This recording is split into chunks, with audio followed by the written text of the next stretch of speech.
గ్రామ కాపురస్తులందరికీ కూడా యేసుక్రీస్తు నామములో శుభాలు వందనాలు తెలియజేస్తున్న ప్రియులారా, మరి నూతన సంవత్సరములో దేవుడు మీకు నూతనమైన ఆశీర్వాదాలు కలగజేయాలని, అనేక రీతిలుగా దేవుడు మిమ్మల్ని దర్శించి ఉన్నతమైన స్థితిలోకి నడిపించాలని ప్రార్థిస్తూ, మరి సమయంలో దైవ సేవకులు అయ్యగారు పాల్ గారు, మరి ఈ సమయంలో ఎలీషా పాల్ గారు ఆధ్వర్యంలో ఈ రాజస్సు వార్త ప్రకటించబడుతూ ఉండగా ప్రతి ఒక్కరు కూడా మీరు ఏ పనిలో ఉన్నా మరి సమయంలో దేవుని గురించి కొన్ని మాటలు యేసుక్రీస్తు ప్రభు గురించి వినవలసిందిగా కోరి ప్రార్థిస్తున్నాం.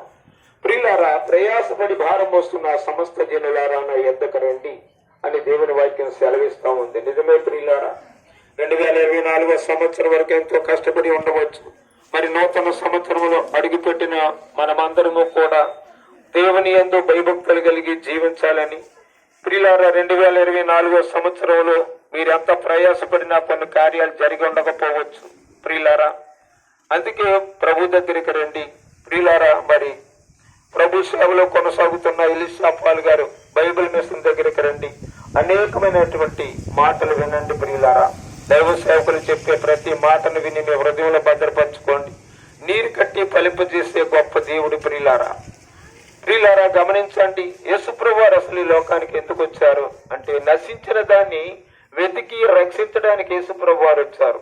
ఎవరు నశించిపోతున్నారు అంటే పాపంలో పుట్టి పాపంలో పెరుగుతున్న ప్రతి ఒక్కరూ కూడా నశించిపోతున్నారు ప్రియులారా. ఏ ఒక్కరూ కూడా నిత్య నరకాగ్నిలో పడవేయబడకుండా దేవుడు ఏర్పాటు చేస్తున్నటువంటి ఆ పరలోక పట్టణానికి చేర్చాలని ప్రభు ప్రయాసపడుతూ పిలుస్తా ఉన్నాడు. ఓ నా కుమార్తె నా తట్టు తిరుగు, ఓ నా కుమారుడా నా తట్టు తిరుగు అని పిలుస్తూ ఉన్నాడు ప్రియులారా.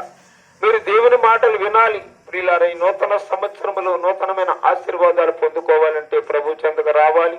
ప్రతి ఒక్కరూ కూడా ప్రభువుని సొంత రక్షకునిగా అంగీకరించాలి. అంగీకరించడమే కాదు ప్రియులారా, మరి బాప్తిసం పొందాలి ప్రతి ఒక్కరూ కూడా. ఎవరైతే బాప్తిసం పొందుతారో వారు పరలోక రాజ్యానికి వారసులని మీరు గమనించాలి ప్రియులారా. ప్రియులారా, మీకు జ్ఞాపకం చేస్తూ ఉన్నాను ఈ సమయంలో దేవుడు ప్రియులారా 33.5 సంవత్సరాలు ఈ లోకంలో జీవించారు యేసుప్రభు వారు. ముఖ్యంగా ప్రియులారా, ఆయన శిష్యుల్ని ఏర్పాటు చేసుకున్నప్పుడు మాట చెప్పారు, మీరు సర్వలోకానికి వెళ్ళండి, సర్వ సృష్టికి సువార్త ప్రకటించండి, మరి నమ్మి బాప్తిసం పొందినవాడు రక్షించబడతాడని, ప్రియులారా నమ్మనివాడు శిక్ష అనుభవిస్తాడని దేవుని వాక్యం సెలవిస్తా ఉన్నది. దయచేసి ఈ మాటలు విన్న ప్రతి ఒక్కరు కూడా యేసుప్రభు వారిని సొంత రక్షకునిగా అంగీకరించాలి ప్రియులారా. ఎందుకంటే ప్రియులారా, మనము ఈ లోకములో పుట్టిన మొదలుకొని పాపములో బ్రతుకుతూ పాపంలో పెరుగుతూ ఉన్న మనల్ని విడుదల చేయడానికి ఆ కలువరి శిలువలో ఆయన ధారలుగా తన రక్తాన్ని ఒలికించాడు. ఆ రక్తముతో కడగబడిన ప్రతి ఒక్కరూ కూడా ఆ పరలోక రాజ్యానికి వారసురాలు అవుతారని గమనించాలి ప్రియులారా.